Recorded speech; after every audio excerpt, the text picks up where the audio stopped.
movie review for you, and this is Is The Purest White.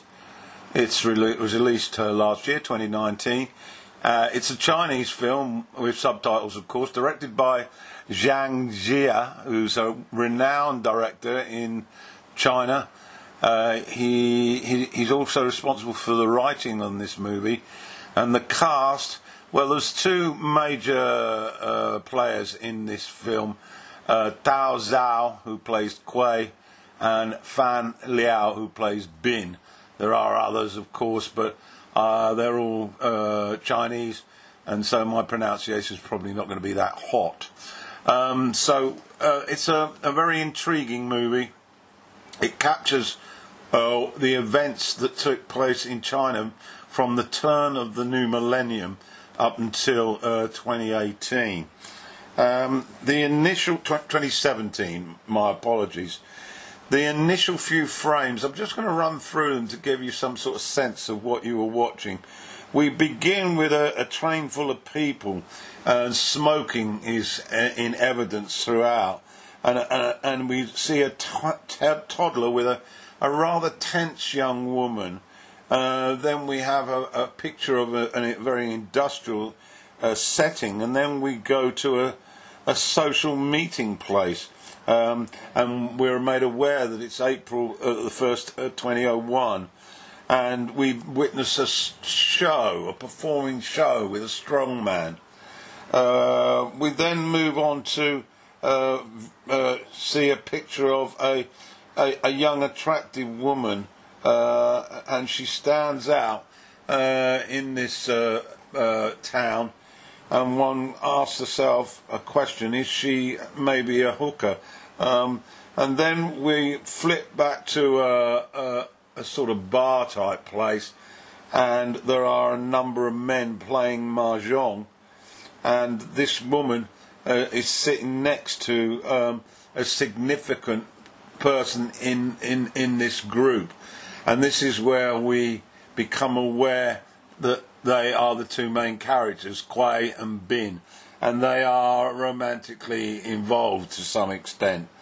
And we witness an incident which leads us to believe that this is like a sort of gang as such, maybe a gangster or collection of gangsters that have met.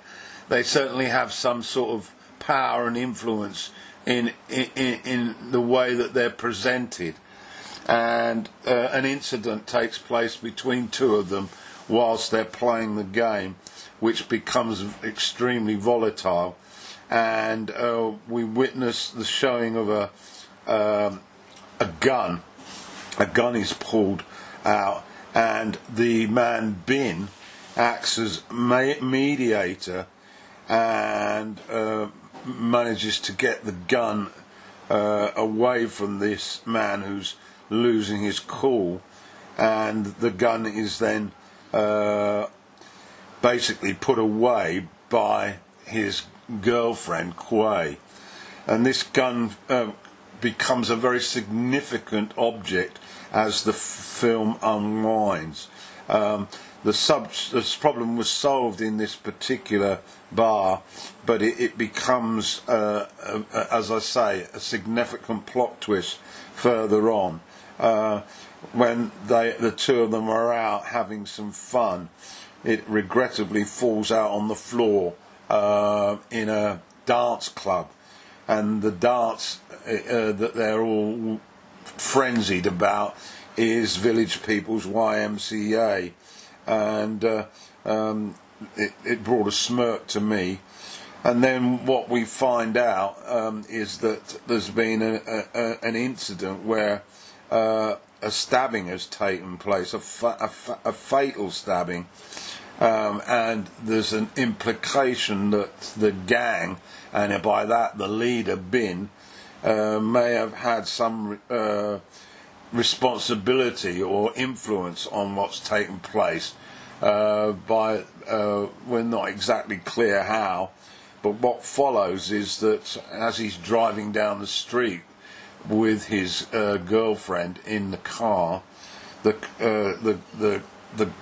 the vehicle is prevented from continuing because a mob of young youths start to attack the car, and Bin gets out, and he's then also subject to an attack that becomes extremely frenzied, extremely violent, and his girlfriend is forced to step out of the car and withdraw the gun from her handbag and shoot it in the air to quell this vicious attack.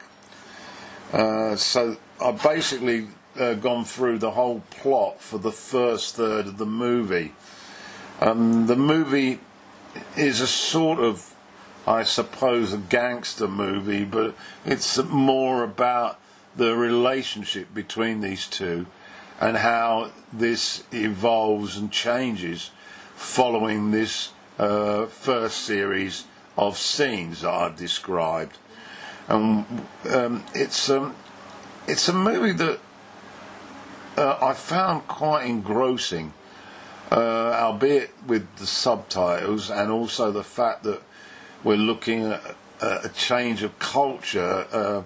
China went through massive changes in the 17 years that are depicted in the film, and certainly the director would have been tuned into that and wanting to convey that through the storyline.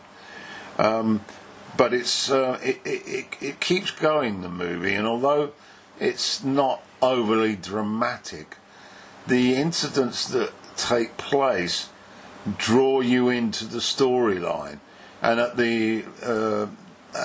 the main focus is how this relationship develops. Into the second part of the film, we realise that the girl has been arrested and subsequently sent to prison for having a revolver, and not digressing how she managed to get a hold of it. So we get a sort of a picture of sort of gang sort of silence, which protects her man, so to speak, Bin. And we then don't get too much of a picture of prison life, although it is pretty dire. And then after 5 years she's released, and she tries to find her man, and she has to travel considerable distances to track him down.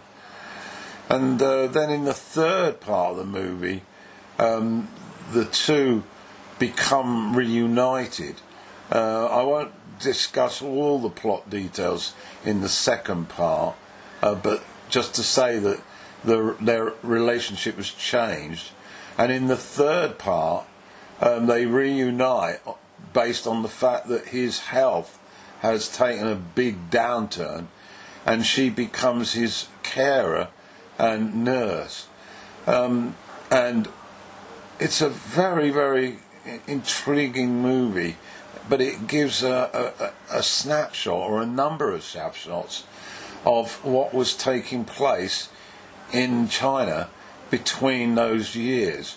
And of course, to all intents and purposes, people in the West, this is virtually unknown, really, what was taking place there.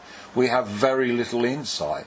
So this director has certainly taken us down that road, on an educational road, on the backdrop of a romantic story, but with a hint of sort of organised crime, so to speak.